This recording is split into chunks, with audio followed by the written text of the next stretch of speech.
Hey, how's it going, everyone? Thank you for joining me on a new episode of Best and Worst Track of the Week on the Music Reviewer podcast. My name's Josh, and today we're just doing the week of January 16th on Best and Worst Track of the Week.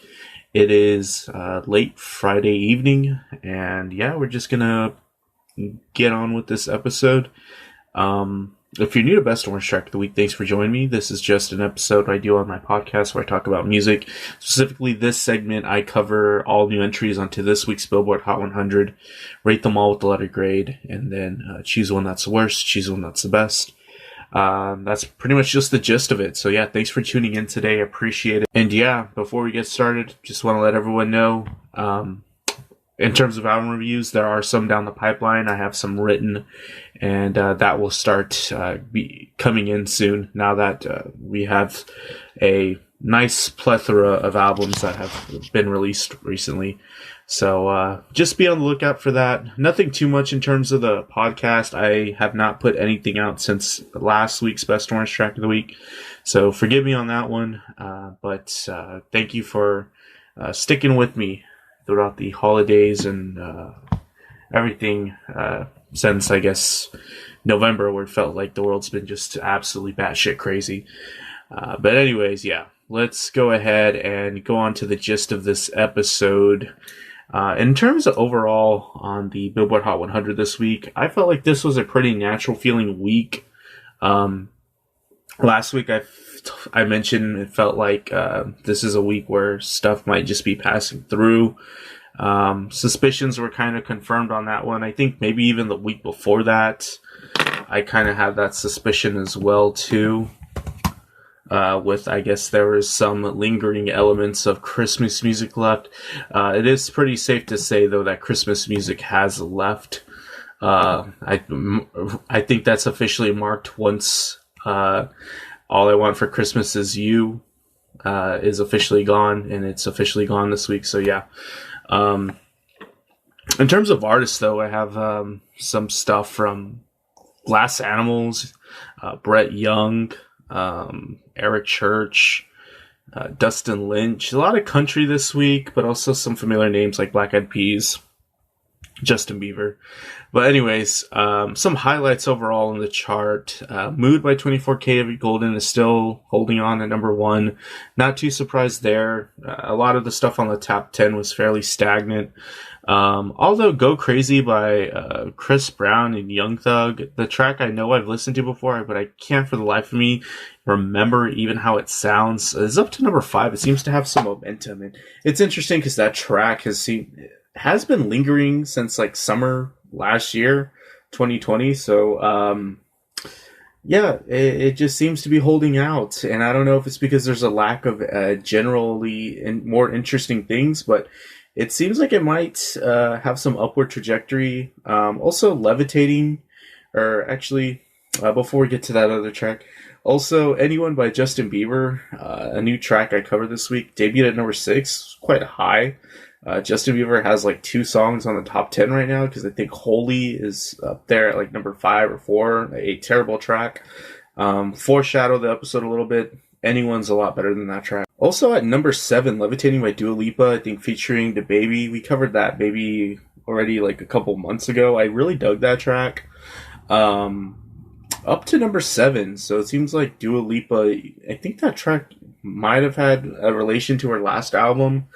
But yeah, doing quite well. And then also, it officially happened. Bang by AJR cracked the top 10. I have seen this thing climb that slow and steady wins the race type deal. This track has been on here, just steadily climbing. I covered it on one of the first Best and Worst Tracks of the Week last year. I don't even really like this song, but it cracked the top 10. I don't know if it will go any higher, because any higher just seems absolutely freaking absurd. But yeah, we'll see what happens. Therefore I Am by Billie Eilish, a track I talked about last week, up to 14. I mentioned it might have some upward trajectory. Looks like that was the case. Don't know how much it's gonna hold though. And then Whoopty by CJ, this terribly mediocre trap song that I covered a couple weeks ago, up to 21 this week. Cracked the top quarter of the charts. Still don't really know what's behind this track. It's interesting, but the track is fairly mediocre. Also, a track we covered last week, Good Days by SZA, up to number 23. Glad to see that has some traction. We'll see how that goes. I thought that was a pretty decent track. Also, a track, Champagne Night by Lady A, up to 33. Did not expect to see that track go that far up. I think it might even dropped out or almost dropped out in the midst of the holidays. So, interesting to see. Maybe Nashville just doesn't have much going on right now. Also, another nice thing to see, Pretty Heart by Parker McCollum, a track that actually did drop out a couple weeks ago, all the way back up to 37 again. So good job on that one. That's one of our best tracks of the week early on in this series. Glad to see that one holding on. Also, Take You Dancing by Jason Derulo, up to 57. It made a huge jump. I think this track might have some trajectory to becoming a hit, or a bigger hit than it is now. We'll see, but I thought this track was dead in the water a couple weeks ago. Also, a track we talked about last week, Down to One by Luke Ryan, is up to 72. Fairly late in terms of like this track gaining traction because the album released like in the middle of summer, but I guess this might be one of the last holdout singles that the label decided to push. Seems like it's kind of working. And then Just the Way by Parmalee and Blanco Brown, up to 75 this week. Our worst track of the week last week. This song is fucking awful. I did gain some more insight on Parmalee though. They are not an up-and-coming country band like I ignorantly assumed. They actually have some, I guess, pedigree under their belts. They had a hit, I think in the mid-2010s with a track called Carolina that sounded awfully lot like the shit Daughtry got big on. I learned that by watching another YouTuber's video randomly between now and then, which was just a complete coincidence. But needless to say, that track and this track sound nothing alike, and they definitely sold out on Just the Way. And no one needs to be giving this track any more attention than it has. But like I said earlier, Christmas music dropped out. That's dead and gone. And also the Playboi Carti stuff from Whole Lotta Red dropped out. So that really had no staying power. Kind of a dud on that one.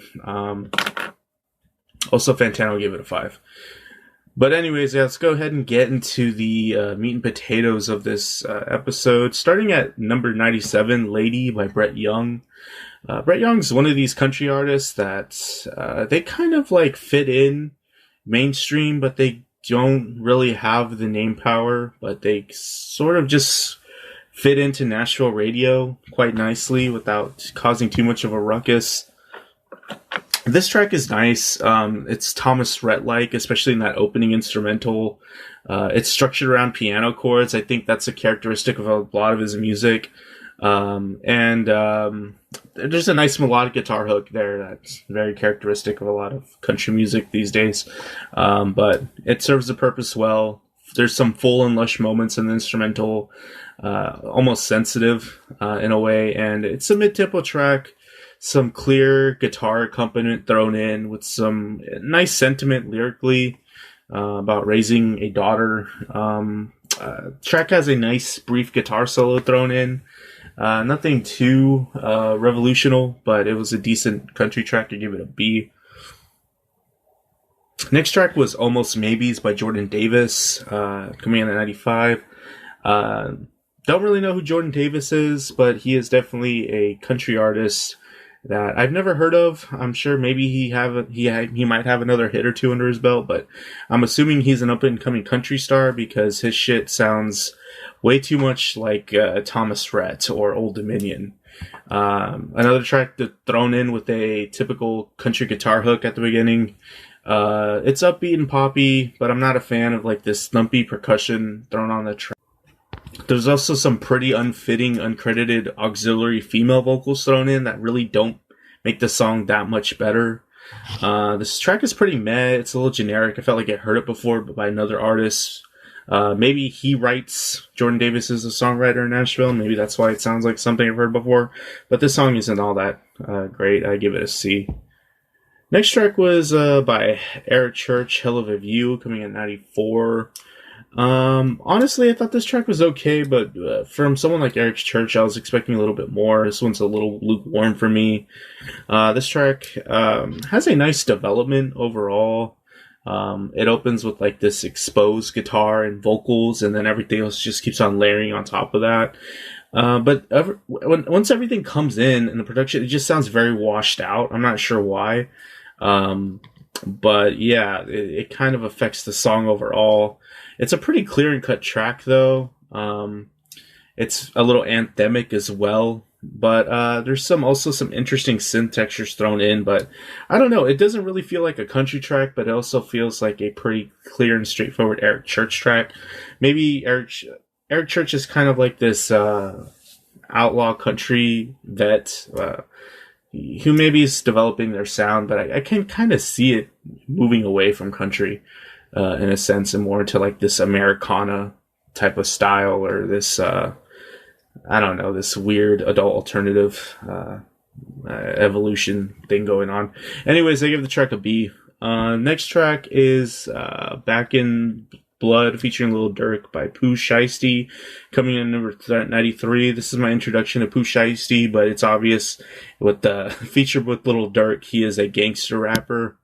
And it sounds like Lil Durk's aesthetic, especially, but somehow he managed to make it even more minimal. I say a lot when I covered Lil Durk's music. He makes all of his instrumentals around a minor key piano chords, and this track is a ascending and descending minor scale in the piano that's quite static, and it just does the same thing over and over again. But yeah, they at least pull off the gangster rap aesthetic here. It's somewhat convincing. The ad-libs are pretty stupid in terms of Pooh Shiesty's performance, and Lil Durk's presence on this feature is 100 times more captivating than Pooh Shiesty. He is just that much better of a rapper, and I am not really ever going to have much expectations for Pooh Shiesty.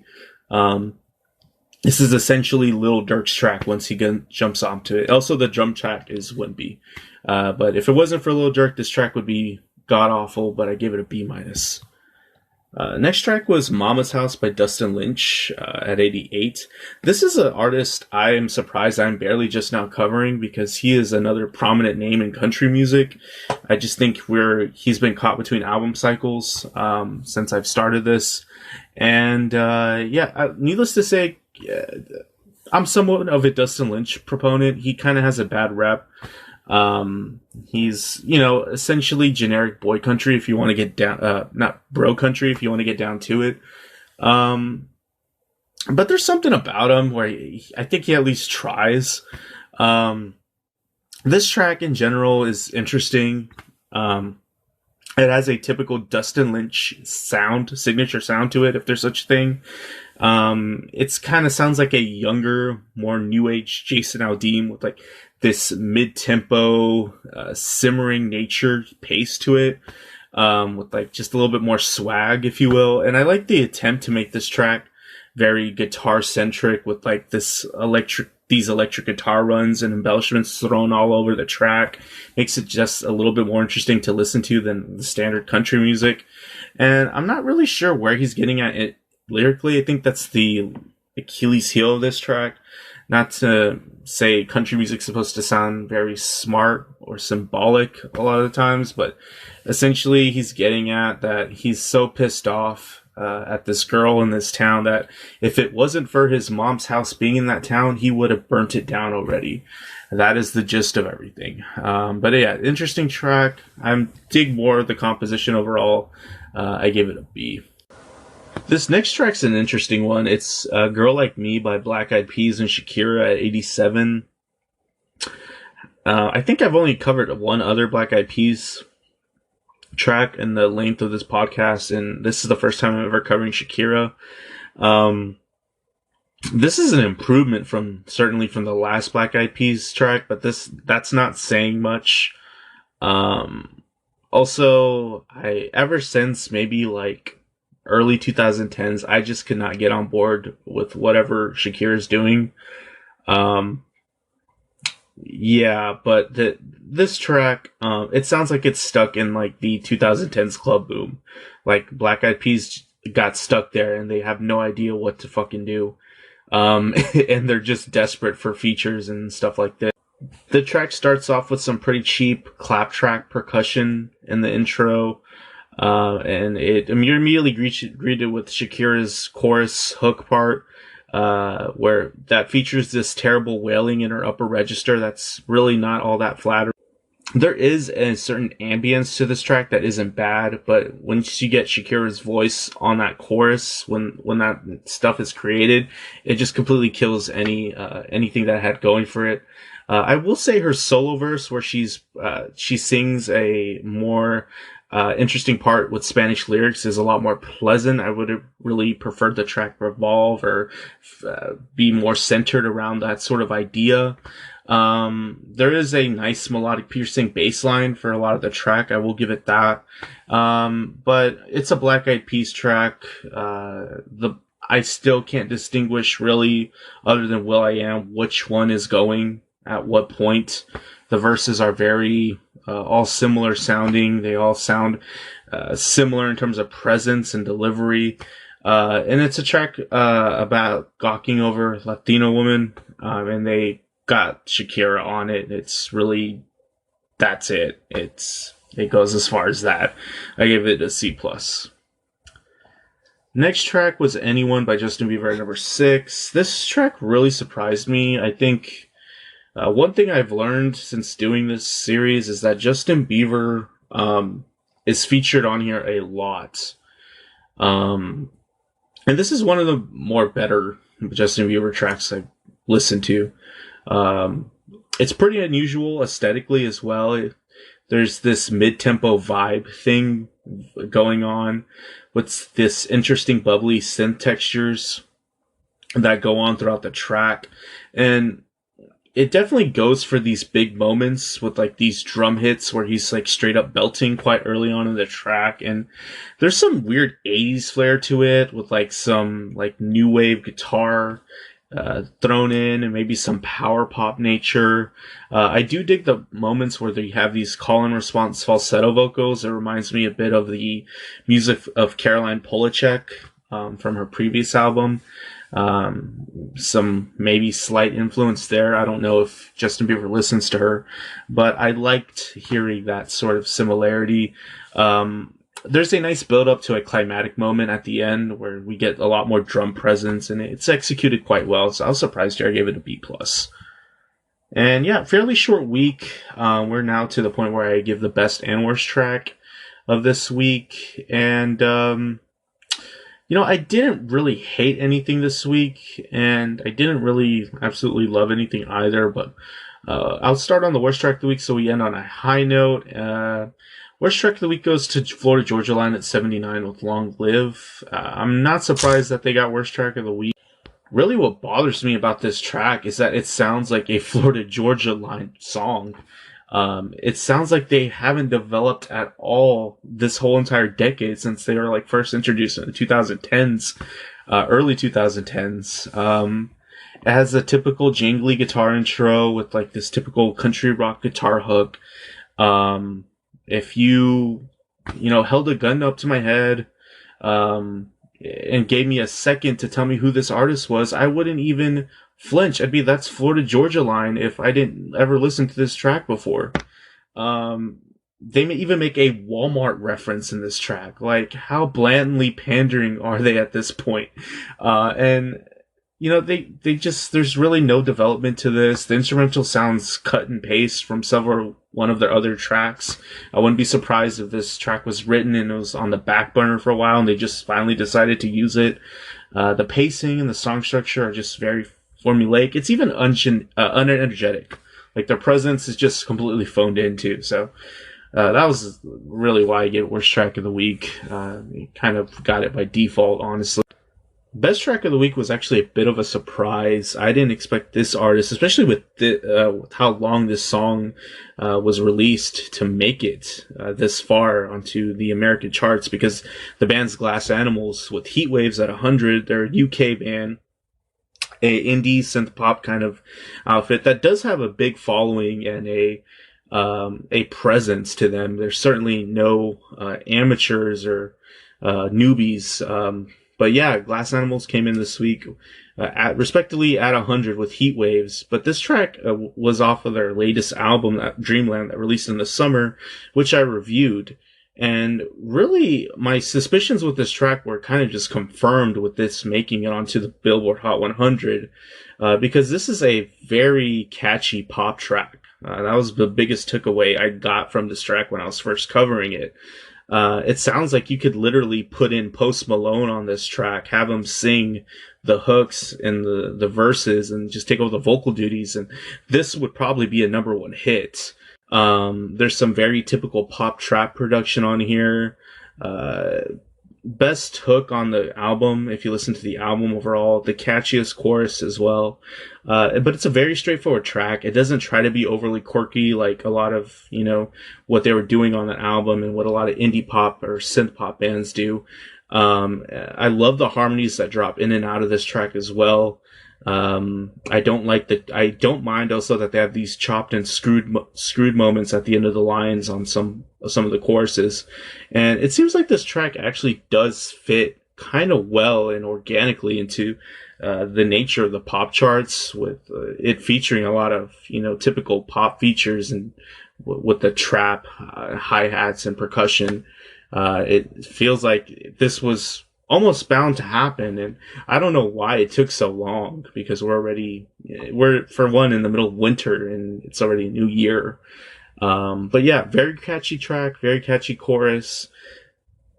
My gut tells me it's going to drop out, but we'll see. But yeah, best track of the week goes to Glass Animals with Heat Waves. Pretty interesting week. I'm interested to see what happens next week too. But yeah, if you stuck with me to the end of this episode, thanks for listening. My name's Josh. I'll be reviewing some more music soon. Stay tuned for album reviews. They are coming. And thanks for listening. If you have any feedback, like and subscribe on YouTube. Leave a comment, good or bad. Or subscribe on your respective streaming service. I will see y'all later.